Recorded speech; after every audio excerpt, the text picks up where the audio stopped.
माझे नाव आहे सान्वी। मी आज इथे शिवसृष्टीला आली आहे।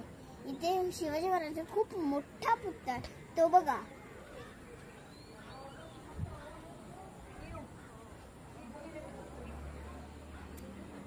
शिवाजी महाराजांचा पुतळा इथे खूप काय काय बघण्यासारखं आहे आणि इथे समोरच भगवती किल्ला आहे। तुम्ही पण इथे नक्की या। बाय।